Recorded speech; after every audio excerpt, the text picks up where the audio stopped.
உலக தமிழ் நெஞ்சங்கள் அனைவருக்கும் வணக்கம். இன்னைக்கான இந்த வீடியோவில் தைப்பூசத்து அன்று உங்களால் விரதம் எடுக்க முடியவில்லையா? தவறாமல் இதை மட்டும் செய்யுங்கள். என்ன செய்யணும் அப்படின்றத பத்தி பார்க்கலாம்.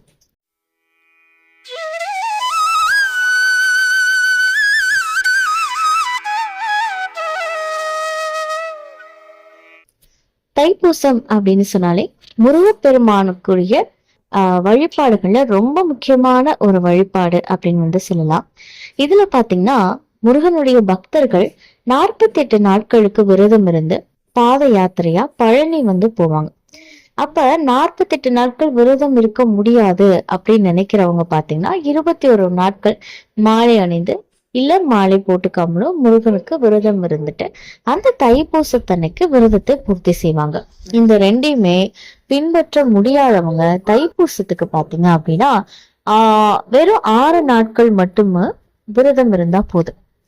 பொதுவா பெண்கள் 21 நாட்களும் விரதம் இருக்க முடியல அப்படின்னு நினைச்சா மகா கந்த சஷ்டிக்கு விரதம் இருக்கிறது மாதிரி 6 நாள் விரதம் இருக்கலாம். அது எப்படி அப்படின்றத பத்தி தான் பார்க்கலாம். இந்த 6 நாட்களும் விரதம் இருக்கவங்க ஒரு வேளை மட்டும் சமைத்த உணவை சாப்பிட்டுட்டு மற்ற நேரங்கள்ல பால் பழம் இதெல்லாமே சாப்பிடலாம். எனக்கு உடம்பு ரொம்ப ஆரோக்கியமா இருக்கு, ஒரு நல்ல ஒரு தடவை உணவு சாப்பிட்டா போதும் அப்படின்றத பின்பற்ற முடிந்ததுன்னா ஒரு வேளை மட்டும் உணவு சாப்பிட்டுட்டு நீங்க 6 நாட்கள் விரதம் இருக்கலாம். ஒரு நாளைக்கு ஒரு வேளை மட்டும் சாப்பிடலாம். இப்ப விரதம் இருக்கவங்க இந்த 6 நாட்களுக்கு அசைவ உணவை தவிர்த்துக்கிறது அப்படின்றது ரொம்ப ரொம்ப நல்லது.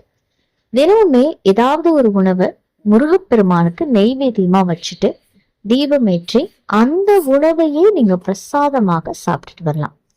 இந்த 6 நாட்கள் விரதம் இருக்கிறவங்க தினமும் வீட்டுல 6 அகல் விளக்கு இல்லைன்னா 6 வெற்றிலை வைத்து விளக்கு ஏற்றிட்டு வாங்க.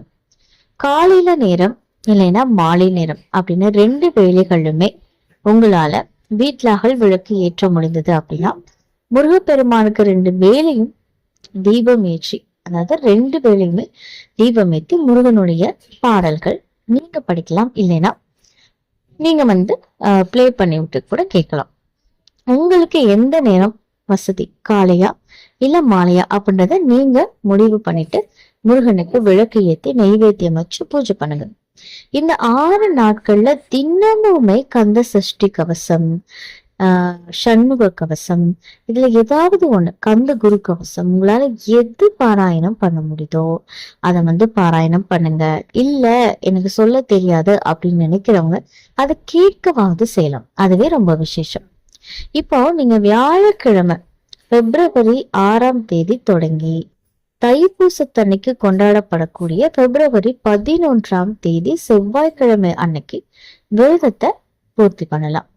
அப்ப பிப்ரவரி 6ஆம் தேதி வியாழக்கிழமை தை கிருத்திகை நாளாவும் வர்றது அப்படின்றது ரொம்ப விசேஷமாக இருக்குங்க. அப்ப கிருத்திகை அன்னைக்கு உங்க விரதத்தை நீங்க துவங்கிட்டு தைப்பூசத்தன்னைக்கு நிறைவேற்றினீங்க அப்படின்னா முருகனுடைய அருள் உங்களுக்கு கண்டிப்பாக பெற்றுக் கொடுக்கும். இந்த ஒரு தகவல் உங்களுக்கு பயனுள்ளதாக இருக்கு அப்படின்னா மறக்காம உங்க நண்பர்கள் கூட பகிர்ந்துக்கோங்க. மேலும் இது போன்ற ஆன்மீக தகவல்களுக்கு என்னோட சேனலை நீங்க சப்ஸ்கிரைப் பண்ணிட்டு பக்கத்துல இருக்கக்கூடிய பெல் ஐக்கானையும் பிரஸ் பண்ணிக்கோங்க. நன்றி.